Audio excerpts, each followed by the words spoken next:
हम नई दिल्ली कॉन्स्टिट्यूएंसी में, प्रवेश जी आपने देखा होगा आज आपका मैनिफेस्टो आया है, काफी सारे उन्होंने प्रोमिसेस किए, आप लोगों का कैंपेन शीश महल और करप्शन पे ही है। देखिए, अरविंद केजरीवाल को अभी दिल्ली के लोग कहने लगे अरविंद घोषणावाल। पूरा दिन घोषणा करते रहते, काम तो करते नहीं। 11 साल से यही मैनिफेस्टो गारंटी सुन रहे हैं, काम कहाँ पे दिखाई दे रहा है? लेकिन आपने देखा है दो टर्म के वो सीएम हैं कि शीला दीक्षित को उन्होंने हराया है, पार्टी अच्छे नंबर से आई थी, इस बार भी कह रहे हैं कि उनको पूरा श्योरिटी है कि वो आ पाएंगे। आपको क्या लगता है, आप यहाँ पर अपना एक तरह से अच्छी बढ़त ले पाएंगे? देखिए, अरविंद केजरीवाल को ये मालूम है जिस तरीके से वो अभी पता नहीं क्या क्या बोलने लगे, उसको मालूम है वो ये सीट हार रहे हैं। और 8 तारीख को देश की जनता देखेगी कि अरविंद केजरीवाल ने दिल्ली में कोई काम नहीं किया, इसलिए वो ये सीट हारे हैं। और अगर आप सच में अगर आप उनको सीट से हराते हैं तो क्या लोग कह रहे हैं बीजेपी के सीएम कैंडिडेट आप हैं? अगर बीजेपी मेरे को मौका देगी तो ठीक है, अच्छी बात है। लेकिन आपको क्या लगता है बीजेपी इतने सालों से 98 से अभी तक क्यों सत्ता में नहीं आ पाई है? अब उसके बहुत सारे कारण हो सकते हैं, मैं आपको एक लाइन में तो नहीं बता सकता। अगर हम ये चुनाव में आ रहे हैं तो बात की खुशी है।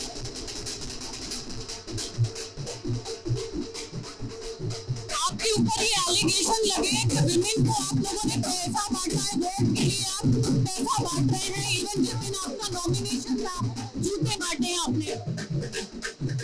मैंने कहा कि अरविंद केजरीवाल चुनाव हार रहा है, इसलिए वो कोई एलिगेशन लगा सकता है। अभी वो ऐसा बोल रहा है और वो 8 तारीख को देश की मीडिया को बोलेगा कि सारे ईवीएम हैक हो गए थे, इसलिए वो हार गया। मनीष सिसोदिया हो गए, आतिशी हो गए, केजरीवाल खुद हो गए, उनके यहाँ पर काफी सारे ऐसे लोग हैं जिनको सीएम का दावेदार माना जाता है, लेकिन बीजेपी में कभी ये सहमति नहीं हो पाई कौन सीएम होगा। हो जाएगी 8 तारीख को हमारी सरकार बनेगी, सारे विधायक बैठेंगे और वो मिलकर तय कर लेंगे और आपको पता लग जाएगा। करप्शन कितना बड़ा मुद्दा है इस इलेक्शन में? बहुत बड़ा मुद्दा है, वो भी ऐसे आदमी की करप्शन जो कहता था कि मैं दुनिया का सबसे ईमानदार हूँ, ऐसे आदमी की करप्शन हमने देखा। शीश महल को, जो इनकी लिकर पॉलिसी थी उसको देखा, तो बहुत बड़ा इश्यू है। और इसके साथ साथ बीजेपी भी फ्रीबीज दे रही है, 2500 रुपए विमेन के लिए उन्होंने अनाउंस किया। आपको क्या लगता है, क्या फिर डिफरेंस है पॉलिटिक्स में? देखिए, वो लोग केवल इतना फर्क है कि वो लोग इसको देते नहीं है और भारतीय जनता पार्टी देती है, केवल इतना ही फर्क है। और जो अभी पॉलिसी,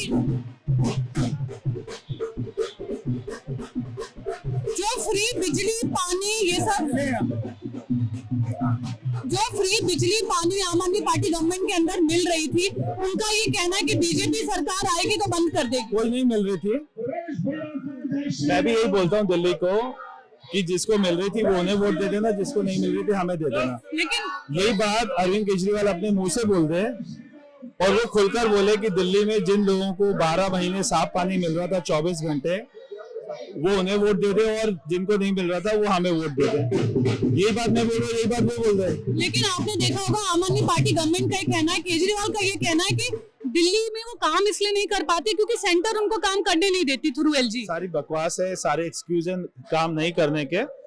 मेरे फादर भी सीएम थे, मुझे मालूम है कोई एलजी के इंटरफेरेंस नहीं होती है अगर कोई काम करना चाहे तो।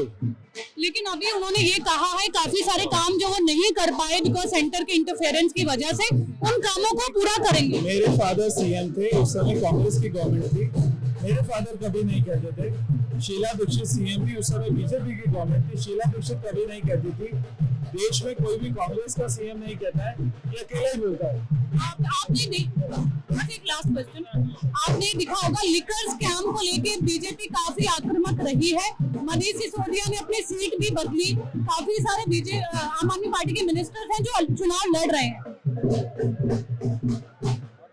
सारे के सारे हारे हैं। लेकिन उसके ऊपर आप कहते क्या है, जो एक लिकर स्कैम चला किस तरह से आप लोग उसको देखते हैं? वो लोग तो बेल पे छूटे हुए हैं, सारे तिहाड़ी हैं, सारे तिहाड़ से छूटे हुए हैं, सारे आरोपी हैं। मनीष सिसोदिया बोला मैंने बहुत अच्छा वर्ल्ड क्लास एजुकेशन मॉडल बनाया, तो उसने अपना सीट क्यों चेंज किया अगर बनाया था तो?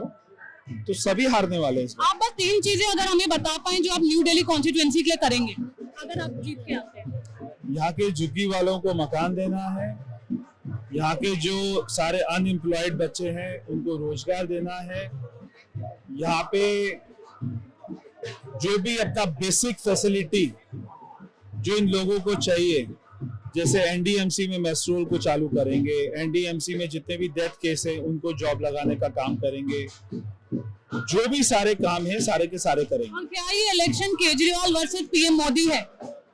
नहीं, पीएम मोदी जी का तो बहुत ऊंचा स्टेचर है, अरविंद केजरीवाल उनका नाखून के बराबर भी नहीं है। और ये तो अरविंद केजरीवाल और अपना मेरे सामने इलेक्शन हो रहा है और अरविंद केजरीवाल हारेगा। और काफी सारे अरविंद केजरीवाल ने बोले हैं कि उनके ऊपर बहुत सारे हमले हैं जो उनको कह रहे हैं कि इलेक्शन के टाइम बढ़े हैं। खुद ही करने वाले हैं, अभी मालूम नहीं कि वो 4 दिन पहले करेंगे, 3 दिन पहले करेंगे, कब करेंगे। अब जो हारने वाला होता है वो यही काम करता है। केजरीवाल और आप गवर्नमेंट ये कहती है लॉ एंड ऑर्डर उनके पास नहीं है क्योंकि कंप्लीट स्टेटहुड नहीं मिला है। लॉ एंड ऑर्डर को कह रहे हैं बहुत बड़ा इशू है, चाहे वो बांग्लादेशी का हो चाहे रोहिंग्या। एक ये जो ना नीलम जी, आपको एक बात को समझना है और आपके सारे व्यूअर्स को समझना है कि मेरे फादर सीएम थे, जब वो सीएम थे ऊपर कांग्रेस की गवर्नमेंट थी, कभी कोई शिकायत नहीं होती थी। जब शीला दीक्षित सीएम थी ऊपर बीजेपी की गवर्नमेंट थी, कोई शिकायत नहीं होती थी। ये अकेला ही दुनिया में ऐसा पैदा हुआ जो शिकायतों के अलावा कुछ नहीं करता है। देश में और भी कांग्रेस की गवर्नमेंट चल रही है, कोई उनके सीएम शिकायत नहीं करते कि पीएम नहीं काम करने दे रहे, क्योंकि इस व्यक्ति को काम करना ही नहीं है। इसको केवल गारंटी, घोषणा, झूठ, फरेब, धोखा केवल यही देना है और लोगों के दिमाग में डर पैदा करना है कि बीजेपी आएगी तो खा जाएगी। अरे देश में तो 10 साल से बीजेपी है। मोदी जी कैसे लोगों की सेवा कर रहे हैं, गरीबों को घर दे रहे हैं, युवाओं को जॉब दे रहे हैं, हमारे लिए मंदिर का, हमारे ऐतिहासिक मंदिरों का निर्माण हो रहा है, कॉरिडोर्स बन रहे हैं, हाईवेज बन रहे हैं, इतना कुछ हो रहा है। केवल इसी व्यक्ति को दिक्कत है क्योंकि इसको काम करना ही नहीं है। लेकिन जो रोहिंग्या और बांग्लादेशी का मुद्दा आप लोग उठा रहे हैं, वो कह रहे हैं इस पे एक्शन तो यूनियन होम मिनिस्ट्री को लेना चाहिए। ले तो रहे हैं, हम तो ले रहे हैं। इस व्यक्ति ने उनके राशन कार्ड बना दिए, इस व्यक्ति ने उनके आधार कार्ड बना दिए, वोटर कार्ड बना दिए। इनके एमएलए, उनके मिनिस्टर इन व्यक्ति को लॉयर्स देते हैं, कोर्ट में उनको संरक्षण देते हैं, तो पुलिस कुछ नहीं कर पाती है। पुलिस तो लेकर जाती है, आइडेंटिफाई करती है, कोर्ट में जाती है, वो सारे डॉक्यूमेंट को वहाँ पे दे देते हैं, तो वो बच जाते हैं। सारे रोहिंग्या बांग्लादेशियों को देश से बाहर करने का जिम्मा दिल्ली में बीजेपी की सरकार बनेगी। दिल्ली में 1 साल में कोई बांग्लादेशी रोहिंग्या नहीं बचेगा। और एक लास्ट क्वेश्चन, आपको उन्होंने अक्यूज किया है कि इस न्यू दिल्ली कॉन्स्टिट्यूएंसी में जब से आपका नॉमिनेशन हुआ है आपने फेक वोट्स किसी तरह आप यहाँ बनवा रहे हैं ताकि ज़्यादा से ज़्यादा आपकी तरफ वोट हो सके। वो उनका मानसिक जो है संतुलन बिल्कुल खराब हो चुका है जब से मैं यहाँ पे लड़ने के लिए आया हूँ, इसलिए उनको अपनी हार साफ दिखाई दे रही है। 8 तारीख को वो कितनी बुरी तरीके से हारेंगे देश पूरा देखेगा। और क्या त्रिकोणीय एक मुकाबला दिखेगा? संदीप दीक्षित भी लड़ रहे हैं यहाँ से। देखिए, अरविंद केजरीवाल की जमानत जब्त होगी। हमारे साथ बात करने के लिए बहुत बहुत धन्यवाद। This is Neelam Pandey reporting with Varsha from New Delhi constituency.